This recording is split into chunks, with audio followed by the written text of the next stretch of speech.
This is Eating Crow with Pete Durand. Hello, everyone. Welcome to the latest edition of the Eating Crow podcast. I'm honored to have an old friend. I don't mean he's old, but he is an old friend.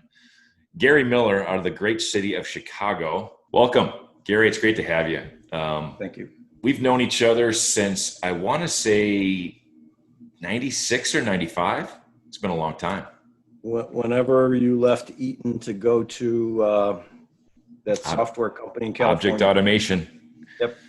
That's when I dragged my wife to California and she thought I was a crazy human being. She still does. Yeah. So Gary, tell us a little bit about yourself and Miller Resource Group. It's been amazing for me to see, for 30 years how you created a bit of a niche, I think, in what you were doing, and it's expanded. So give us a little background on how it got started.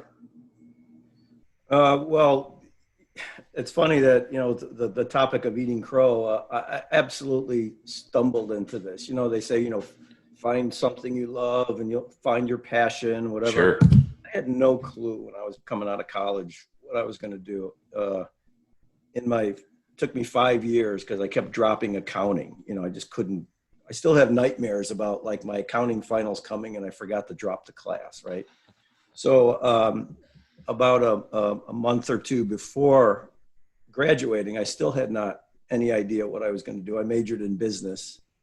Somebody said I should major in operations because it was the easiest business curriculum. Sure. So it seemed logical. So I did. And I was tending bar at the Alley Inn in Macomb, Illinois.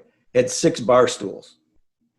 And a guy came in and he was with a student, but he was older. Okay. I saw a Lincoln Continental parked in the parking lot. And we're talking and whatnot. And he said, you got a good personality. You ought to be in sales. I said, really? He said, yeah, as a matter of fact, when you come home at spring break, I want you to come see me. His company was called the Fiscal Service Corporation. We sell financial services, and we actually even have a computer. Wow. And he said, buy everybody in the bar a drink. Well, the total tab for the entire bar was like $12.95. He threw down a $100 bill and he said, keep the change. Wow. It's 1977, right? That'll get your attention. So you could imagine he got my attention. So I came home at spring break and he hired me. Now, what I learned later, I took the job. I didn't even know it. It was insurance. It was life insurance. Yeah. And so then I got a new suit. My dad helped me buy a conservative automobile, Chevy Impala. I went to work on my first day and he said, you know what? The state screwed up the licensing. I can't use you. So, so I'm like, okay, here I am. Like, now what do I do? So I went home and sulked. It's kind of like that old Cheech and Chong episode. Then I went home to look for a job, So my then girlfriend, now wife, she said, my sister sold a copier to this place in Oak Brook called Sales Consultants, and they help salespeople get jobs. And since your path is sales, since that guy told you in the bar you should be in sales, why don't you go there to try to get an interview? So I did. And sure enough, they sent me on an interview to, it was Hallmark greeting cards. Oh, no kidding. I was going to be able to go around to drugstores and sell greeting cards. And it was $12,000 plus a company car. And I actually got invited back to the second interview. And for the second interview, I wore a different color tie because I only had one suit. Sure. I was really planning, right? You were thinking. So anyway, I went to the second interview, and then I didn't hear back the next day from the agency at Sales Consultants. So I called up, and they said, I asked for Skip. I said, is Skip there? He was the guy that sent me on the interview. And they said, well, Skip doesn't work here anymore. And Hallmark is not interested in you. Oh, jeez. And I said, well, who's taking Skip's place? Because I figured getting a job had something to do with where you were in line. And I had a suit. They wore suits.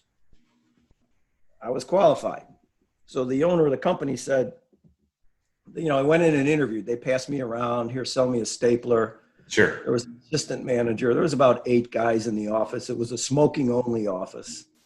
It was a blue fog in the office from the Cools and the Marlboros. Anyway, he said, you shouldn't hire him. He'd be afraid of the telephone, whatever. And the owner of the company kind of liked me, and he said, I'll tell you what, I'll give you a 1-week tryout. It's $2 an hour, minimum wage, draw against commission. I'll give you a 1-week tryout. I said, here was my closing question. Well, if I don't make it, will I get the $80? And he said, sure. And at the end of Friday, the first week, he said, yeah, I think we're good here. Let's go. So that was July 1977, and I've been here ever since. Somehow I fell in love with it. Yep. Started earning good money, liked the business. Now, coincidentally, and I think it was in the book Outliers, Malcolm Gladwell, he talked about 1954, Steve Jobs, Bill Gates, and he didn't mention Gary Miller, but we were all born in 54. Sure. The right time to be take advantage of the digital revolution if you were so fortunate. And when I started working as a recruiter, they said, here, we want you to specialize in electrical electronics. Here's the phone book, electrical electronics. Here's a bunch of little index cards with companies on it. You call these people. So somebody called in, and I was in it like 6-8 months. He said, we have a new device for the factory floor. It's called a programmable controller. It's going to replace relays and automate factories. Can you help us find a salesperson? I said, sure. I had a resume on my desk of a guy that sold relays. And I thought, well, if he sells relays, isn't he going to want to sell what's going to replace relays? I mean, he knows who to call on, whatever. So I sent over. I mean, I literally sent the candidate to the interview. You couldn't send resumes then because it was the mail. So he called me back. He says, do you have anybody else? I said, no. He said, this guy's perfect. I want to hire 4 more like him. Oh, boy. So anyway, in 1978, that was the evolution or the introduction of the programmable controller. And I hooked up with a company then called Modicon and helped them hire, over the next 3 years, helped them hire like 40 salespeople. So you can imagine how many people I had to talk to find those 40, how much I learned. And it was just like an explosion of interest and information gathering. And I've been, tracking and involved, and I've essentially grown up with that industry. But it was pure luck, pure circumstance, pure stumbling, and if the other guy had hired me, who knows where I'd have gone. So anyway, thanks for asking. That's the long intro story.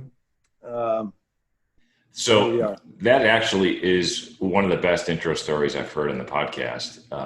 It's not very often I sit with somebody whose first job experience is 43 years, 2 months. Yeah. Yeah. And you didn't just grow up with the automation. You did the automation industry. I mean, there wasn't anybody doing recruiting in the automation space before then, was there? I mean, not formally. There's been a couple guys around who have been there, but it's just it's just amazing. It's about relationships. I mean, look, you were one of the guys. I called up Eaton and I said, I need to find a product manager, or you got some guys a product manager, or who's the product manager is Pete Duran for controls or something. I said, okay, well, put me through to Pete. Pete, hi, I'm Gary. I have no idea who Pete is. Right. But that was a new relationship. That seed of a relationship was planted that day, and sometimes seeds grow into things. Sometimes they grow into oak trees. Well, I tell you, I had before you and I met a not so good experience in the recruiting industry. So when I left James River to go to Kimberly-Clark, it was through a recruiter, and I was all of 24 years old, 25. I didn't know anything. I didn't know anything about the recruiting space. I didn't know, what it was like. And I actually loved my job at James River, but they had made some changes that changed the upward mobility of that industry. So when I got this offer, they made it sound all great. I got the job. When I went in to sign the papers to take my new job at Kimberly-Clark, the woman that recruited me literally got up and walked out of the office, and I could tell she never wanted to see me again. I was instantly at that point a commodity. And I thought to myself, wow, there's a different way to handle what you just did there. Mm-hmm. So I had a couple of similar experiences, with salespeople, which is how I ended up moving into sales from marketing and engineering. But when you and I talked, I could tell you were trying to build a relationship, right? Whether or not I was the right guy at the right time for that job, you were trying to build a relationship, which eventually would lead to 5 other relationships. And I've probably sent a dozen people your way, vice versa, over the past 30 years, because I trust you. And I know you're going to treat them well, and you're going to treat the customers well. So, by the way, paying that forward, that's how you build a company. So I don't consider you a recruiter. I consider you somebody that connects people with opportunities. And sometimes the right opportunity is there instantly. Sometimes it's over time. Mm-hmm. So, and I've watched your company grow. And like I said before, to build a niche business and then to continue to find customers. I mean, Modicon, Dick Morley and that crew, they started that whole space, right? I mean, they were the pioneers. And having been an engineer and participated in the space, it is challenging to find people who can technically sell. Well, and especially in a new space. I mean, because, most people, the extent of if somebody sells machine tools, they say, well, go get me somebody that's sold machine tools for 5 years or 10 years. Well, if you're selling programmable controllers, they couldn't say, go get me somebody that sold PLCs, because nobody's ever done it. Right. So we had to find people with imagination and a sense of adventure and curiosity and fascination about technology. And those things are never on a job description. No. But that's what we were really looking for. Yeah. And that's, to this day, I mean, that's still kind of what I look for. I mean, I look for energy and sparks and curiosity and interest and effervescence and effervescence. That's a great word. Yeah. During your intro, I've never actually typed, which by the way, my mic's picking up during a podcast, but I typed something, and this is either going to be an article or a blog post from you or from me, because I'm going to steal it. And the title's going to be, well, who's taking Skip's place? That was the nugget. That there's a ton of sales lessons in that single question.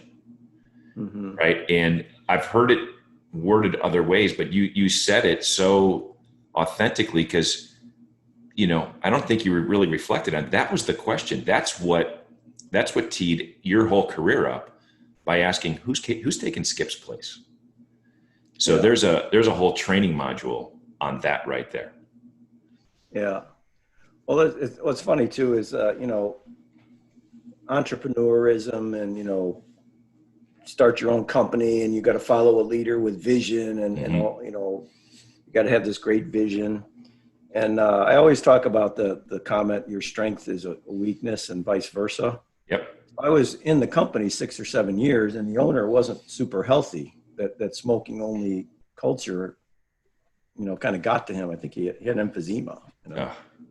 And so it was 83 or 84. He asked me to he was out of commission for a while. He said, Gary, I want you to kind of run the show.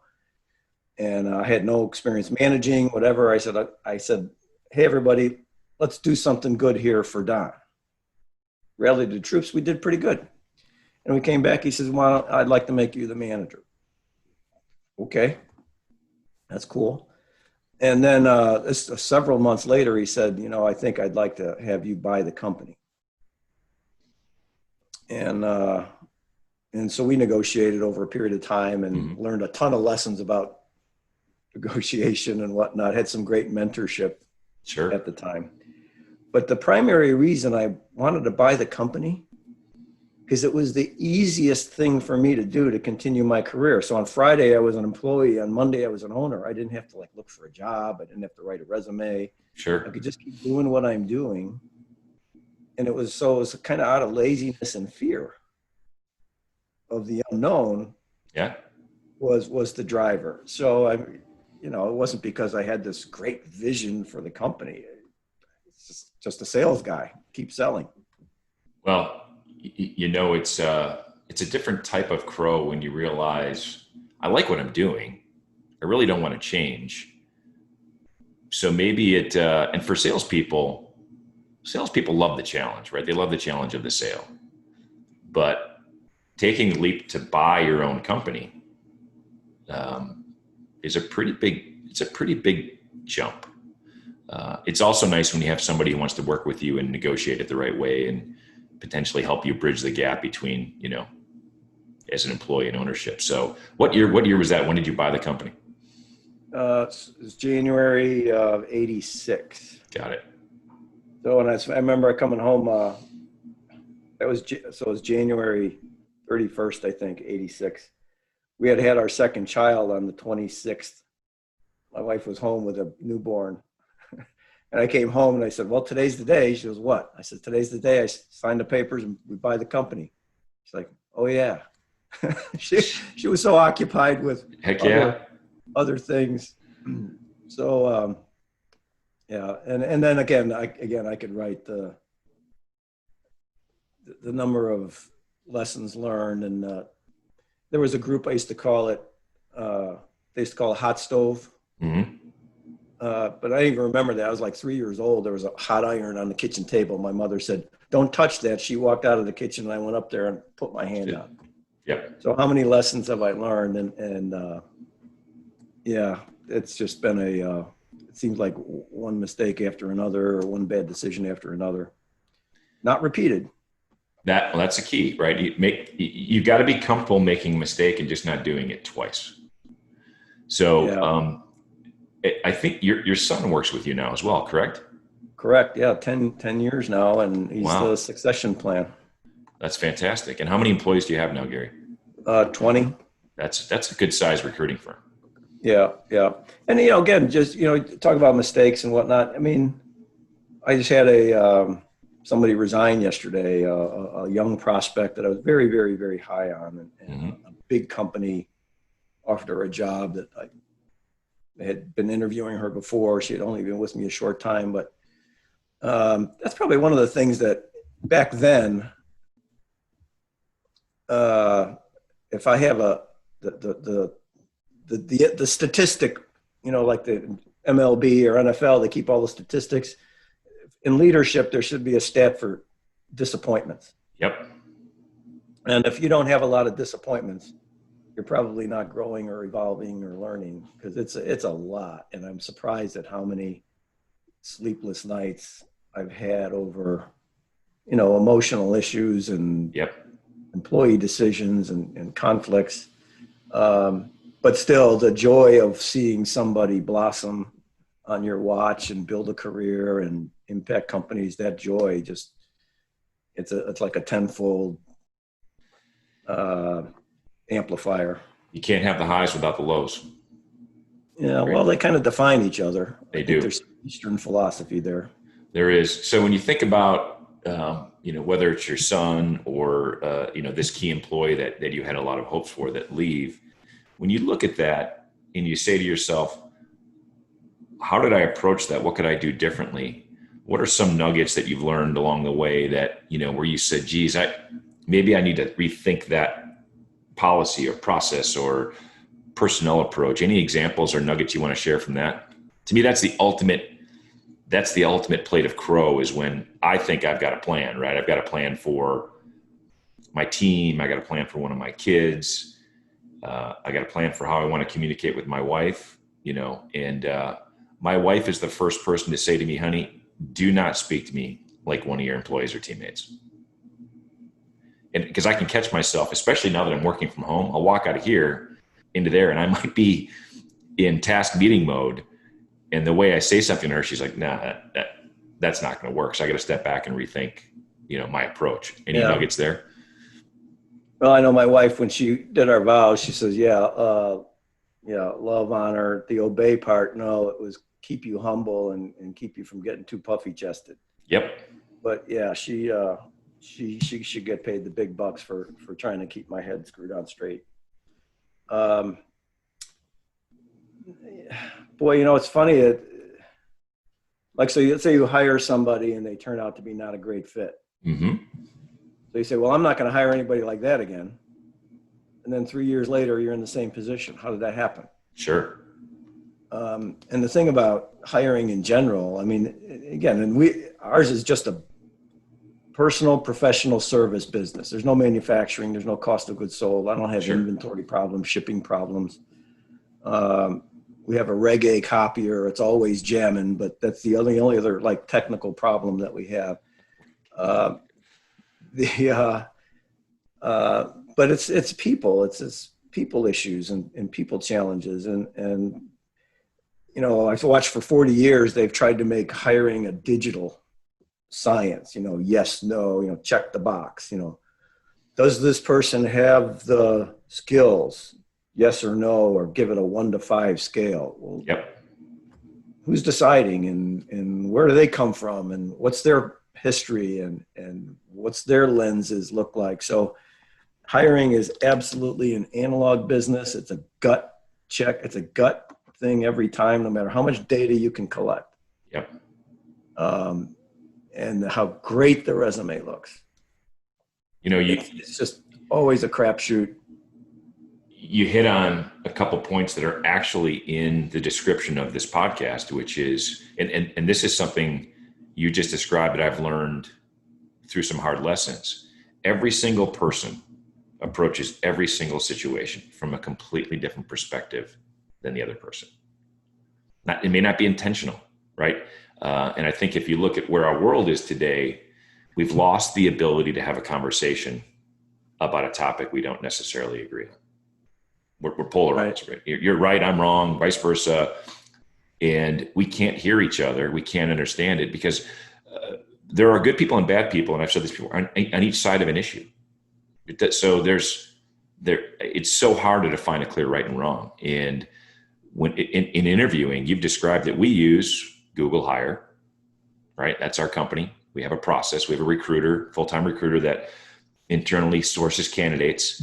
We set up an interview slate. Everybody goes in and rates the candidate. I think it's strong, negative, neutral, positive, strong, positive, and then that feedback comes back to me and I get to look at the candidates and maybe ask questions or filter things through. So from working remotely, the automation side of that, pretty clever. I mean, I like the fact that we can communicate instantly about a candidate, get feedback.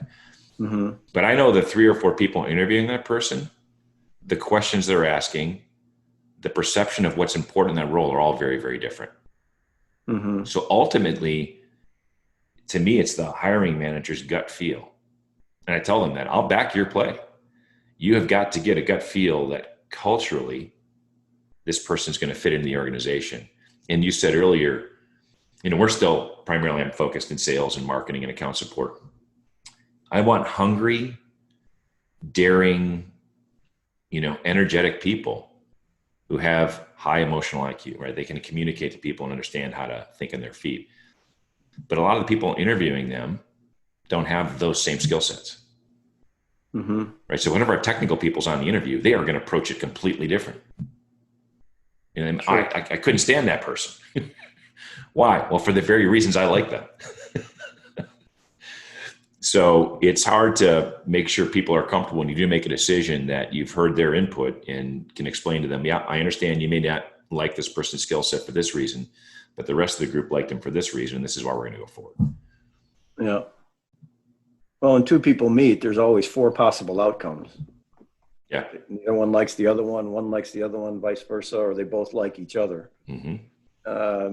There was some study on that.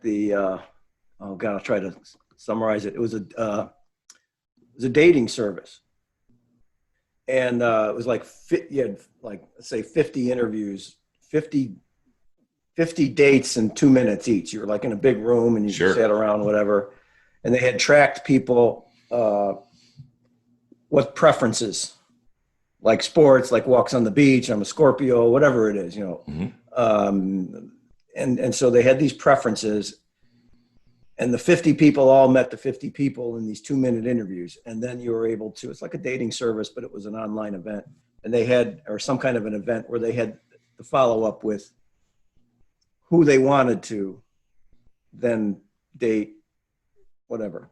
And then they tracked it. And they followed those people who did actually connect and meet and then built a relationship after that.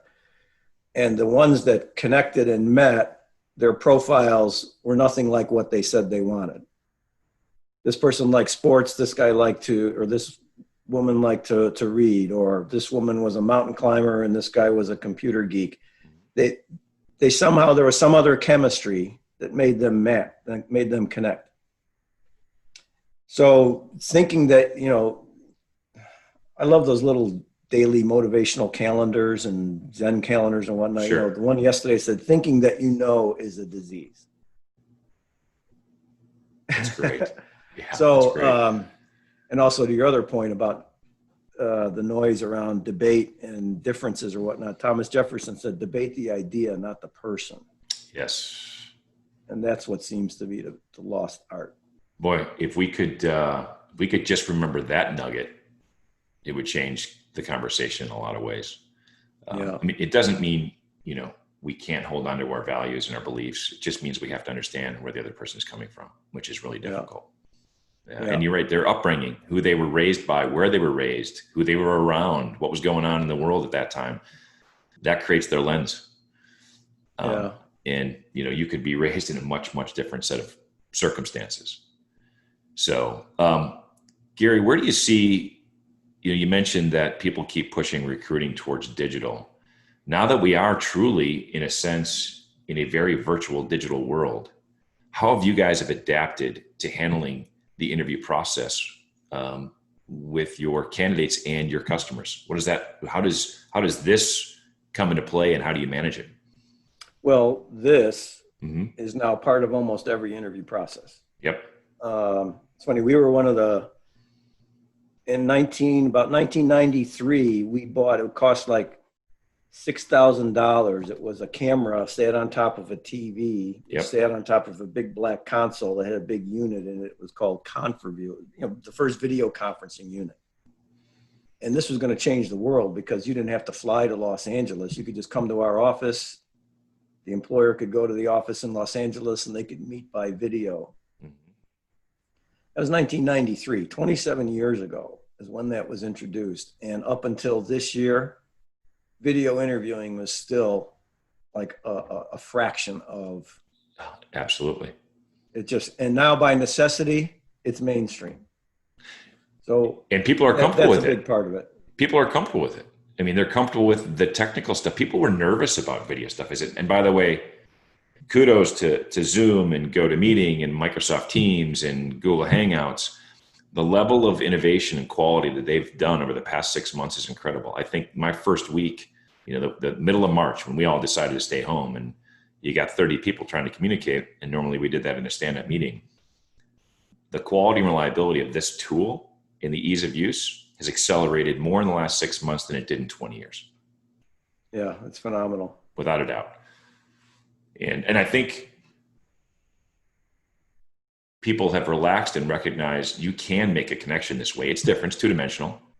But I don't know when my sales team will get in an airplane again, because customers like this too. Yeah. We had, it happened to me a couple times last year, and one of my top salespeople, we showed up at a hospital for a big meeting, and the day we're walking in, they had a massive PR crisis. And we're dealing with marketing. So guess what? Marketing's not available when there's a massive PR crisis. So airfare, hotel, breakfast, dinner, Uber, whatever, all out the window when I walk in the lobby. They said, sorry, we can't meet with you. Now, if it's a Zoom call and I get a message 2 minutes beforehand and said, can't meet with you, I got an hour back in my day. I haven't spent any money. I haven't wasted any time. Now, I personally like being in front of a customer in person. That's the utopian aspect of being a salesperson. You love that part of it. but this is a close second, right? I can do 4 or 5 of these a day versus one other call and then spend my time in an airport trying to make calls. So our sales team's efficiency has gone up, but I think we have to hire differently. We have to train differently for this. Managing and controlling a customer call. Now, if their faces are turned on, I can read your facial expressions, Gary. I can see if you've tuned out. But a lot of times, half the crowd's just on their phone. You see their name, but I can't read their faces. Right. So conference calls were hard.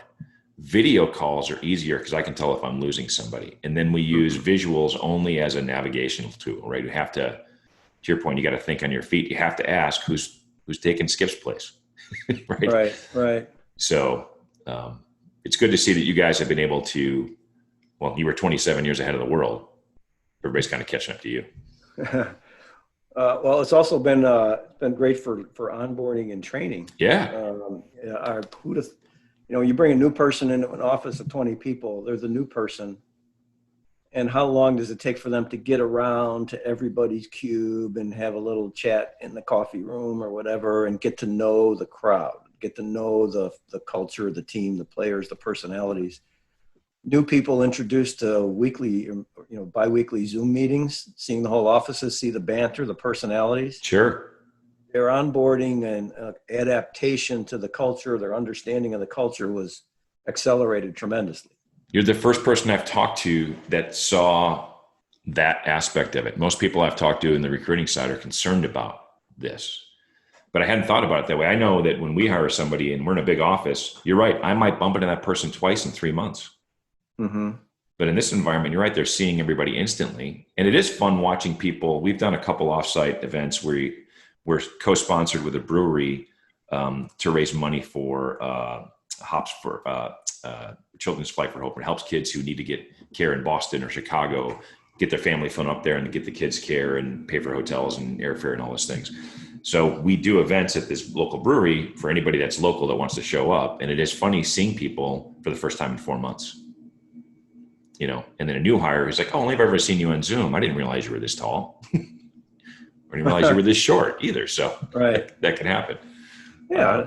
And you get to see people in their surroundings. I mean, there's not a lot to that. I mean, I see I can't tell if that's an exercise machine or some pop art behind you, but it's an elliptical. Yep. Okay. Yep.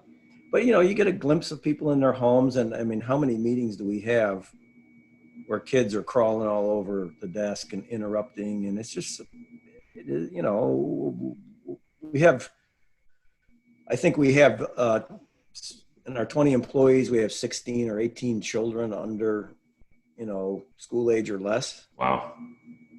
Babysitting challenges, daycare's closed, and we've just had to adapt to this. And I mean, it's kind of interesting and fun to be introduced to your employees' families on a regular basis.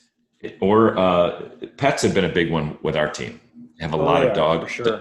In fact, we had a board meeting yesterday, and I was up to go through some strategic planning, and I moved my feet and didn't realize my dog was under my desk. Uh-huh. And he made me know he wasn't very happy with me. And what's funny is 4 months ago, everybody's faces would have lit up. Not one person even flinched. It was like, yeah, let's just keep going. Yeah.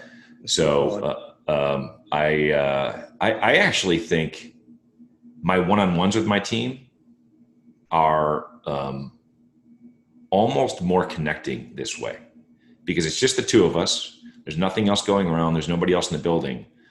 And, we've learned how to have a deeper connection and find out how they're doing. And more often than not, the conversation shifts, from the tactical work stuff to how are you holding up right now? Right. Babysitting issues, daycare issues, family issues, health issues. My parents are older. I'm concerned about their health. So all sorts of things that typically maybe wouldn't share. Those connections, I think, can be a little bit more personal in this environment. Well, I think we've had we still do a lot of sales training and whatnot, and it's funny that you build trust. Remember what the Johari window is? Yes. You build trust through being vulnerable, first. Yeah. And when we make a sales call, we're calling a stranger rather than say, I'm Gary Miller, I'm a recruiter, I can help you, like, I'm Gary Miller. Geez, I have no idea where you are in your journey right now or how this is impacting you and where you are in your hiring scheme, which is kind of like hey, I don't know. Yeah. So talk to me. And our engagement and conversations are better with that vulnerable opener, the real opener, instead of a pitching opener. That's such a key piece of what we're trying to get our sales teams to understand from a training perspective is your first two questions in any conversation with a customer will determine the rest of the meeting. And those two questions typically, well, the first one to me is always very personal. And everybody has their own shtick. I always start with, where are you from? I love that question. I had a call, first time I've ever met this partner of ours, very big national buying group. One of my teammates is making an introduction. And I said, where are you from? He was from Michigan.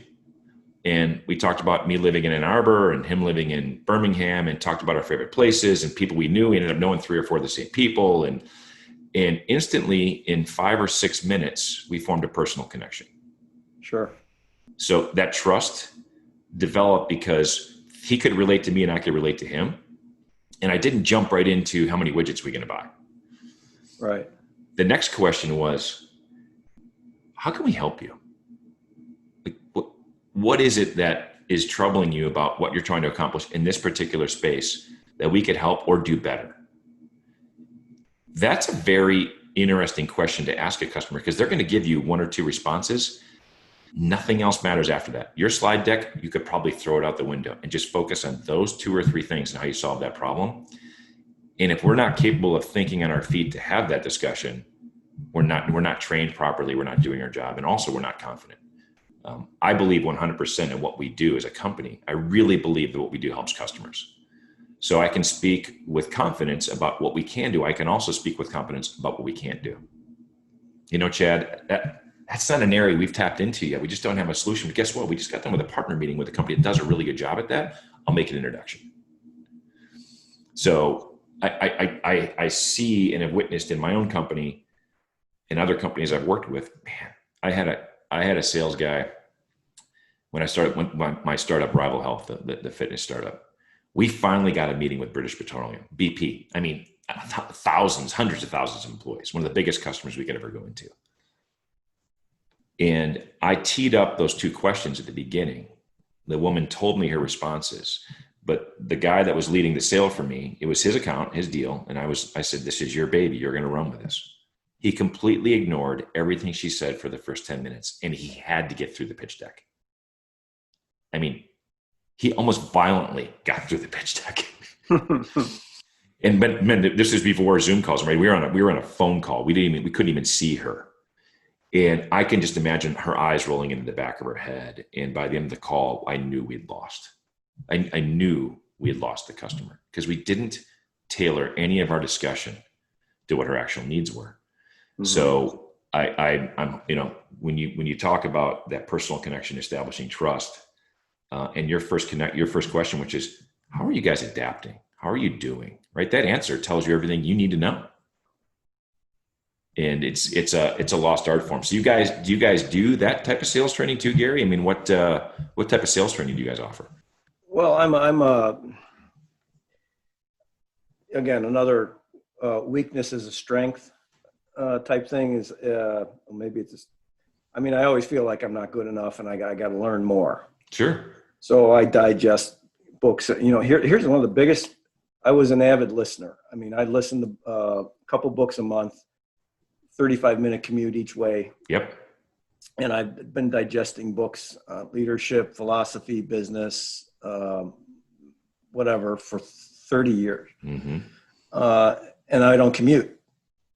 And so I'm not digesting that kind. I look forward. I had to go to Carbondale to pick up my son last week. It's like, oh boy, I get to listen to a book. Great. So I'm like had this thirst for technique and just the art of a conversation, the words, the pace, the tone. It's like you can talk about digital transformation and video conferencing and whatever, but still the human connection is the most important part to me. And how do you say the right words and even train our new people to learn how to pause. Bingo. And listen, and not only listen, but hear. Mm-hmm. There's so much you could go to PhD level classes on those subtleties of human interaction. And that's where I like spending time. And so I digest stuff on a regular basis. I find good stuff and we introduce it to the team. We read books together. Mm-hmm. We do negotiation training. We have meetings every week. And that's been going on this is our 50th year now. Wow. But we've never not had at least one sales training meeting a week. And plus we practice conversations. Interesting. When a client says, hey, what's this going to cost me? Or what sets you apart from we bring people in on a regular basis and we practice that. I mean, the Olympic athletes, they'll practice for 4 years for 30 seconds on a balance bar, right? Yes. Our Olympic moments are when we talk to a stranger, a new prospect, a new candidate. And so how much training and time do we spend on the subtleties of that interaction? Gary, I'm getting a complex at this point in the call because I'm not doing that enough with our team. And when I asked the question and you started to go in about the information you digest, you went to a place I didn't expect, but I was glad to see. And I'll share a quick story about why that is. I worked for a company. I will not mention the name of the organization, but the leader of this organization probably read a book a week. We changed our corporate strategy every week. Literally, we train our corporate strategy every week because of the book that person read. Mm-hmm. To the point where we didn't know which way was up. So the way you described how you digest information is very different. And I think it's something that our listeners can benefit from. I know I will, which is as you gather the information, you share it with your team, you digest it, and then you contemplate it, right? And then you put it into very specific, you're not changing your corporate strategy.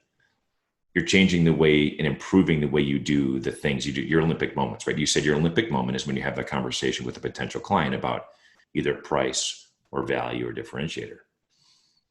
And as you described that, you were pausing, waiting for me to acknowledge it. That's an art form. People are sometimes uncomfortable with a pause. I've worked with some executives in very senior roles who will talk nonstop for 30 minutes. And at some point, people just stop listening. The art of answering a question and then even pausing with a verbal, Gary, did that make sense? What are your thoughts? Sometimes people won't volunteer it. So sometimes you have to pull it out of them. But I've made a couple mental notes to share some of the things that I'm reading or learning with my team in a different manner because they've asked for it, but we're so busy. I haven't formalized that process and we're doing them a disservice because they do want to learn. They do want to get better. And if I don't help them get better, I can't ask why results aren't there. Mm-hmm. So we have to help them get better. That's fantastic. Where do you see, the Miller Resource Group in 15 years? You said your son's the succession plan. Does he have a different vision? No, and that's the fantastic thing is that Good. It's shared, and he's actually helped enhance and solidify mine. And it's also a wonderful thing. So we're the executive committee, if you will, president, vice president, whatever, and the level of trust and our ability to have conversations that are not political. I don't mean politics, but I mean, He's not trying to impress me. Right. So we can get promoted. There's nothing like that. And I'm wondering what it's like to be in a world, you're in a boardroom or a meeting room with 6 other executives. Some of them are peers. The president's there. The CEO is there and everybody's saying things. Do they have to be guarded? Is everything an audition for your future? I mean, I don't know how hard is it to develop that trust in an executive team. And I wouldn't know, but I would imagine it's difficult. It is challenging. Certainly in some of the organizations I've worked at, I could tell you that everything someone said in that room was calculated to either put themselves above or on par with someone around them. Sure. Without a doubt. So anyway, we read a lot of books together, and what are you reading? Well, hey, I just read this one. You got to read it. Okay, we read it, and then we talk about it. I mean, it's reading a book is reading a book, but when you have somebody else read the book and then you exercise the ideas, what did you get from it? It's enhances the experience. But Simon Sinek's book, I forget what it was, The Long Game or The Long View. It was recent. We both read it. And we're really clear on the fact that there are people have problems, and as long as there are other people that can solve those problems, everything else in between, be it digital, video, audio, power decks, PowerPoint, whatever, that's all stuff in between. But people have problems. There are people that have interest in solving those problems. And I don't think that's ever going to change. And the other thing I'm so excited and feel so lucky about falling into this business is no matter what technology, no matter what, teams of people are the solution to solving almost all problems and taking advantage of almost all opportunities. True. Not many people do make significant changes in commerce or industry or by themselves. Right. So when the right team is together, when the chemistry is just right, I think there's no limit to what can happen. I mean, there's a book I can't remember the book, but it said a business can tolerate a truly enormous number of mistakes as long as the vision is relevant and correct. So we feel our vision is relevant and correct for us. I think in 50 years, we'll still be in the business of trying to help people get together for the right reasons to accomplish something great for both their benefit. What well said, and a great way to summarize and kind of bookend of the show. As we're wrapping this up, Gary, I'm going to have you on again because this has been fantastic, but I want to drill down on our next show and learn how and when you brought your son into the business and how that worked. Because as you know, he has to establish his own street cred. The other 19 or 18 people in your company have to respect him, not because he's your son, but because he's good at what he does. Sure. And creating that transition. So I've got a couple other friends who are going through this right now. One has his son in his business, and the other one probably has a couple kids that could step in, and he's had them go out and do their own thing for a while before they come back in. So there's a show in that, and we'll get you back on the program and learn how you successfully pulled that off. So, or we'll bring him on. I would love to get him on and have him share his thoughts as well. So I think there's a lot of people out there that get a benefit from, as you described it, having non-political discussions with their team and their superiors in a way that just drives productivity. I mean, if you can get past all that stuff and just get to the root of the matter, things get done. Yeah. So, yeah. Well, Gary, it has been a pleasure. I am very grateful that you joined us on this latest episode of the Eating Crow podcast, and I wish you the best and hope your golf game is continuing to improve this summer if you can find some time to get on the course. I appreciate it, Pete, very much. Enjoyed it. I didn't know quite what to expect, but you did a great job of interviewing and facilitating, and just two guys talking, right? You got it. But I hope it was helpful and beneficial. I know it did help me, so I appreciate that. Well, our pleasure. Thanks for checking out Eating Crow here on YouTube. Drop a like and subscribe so you never miss a video.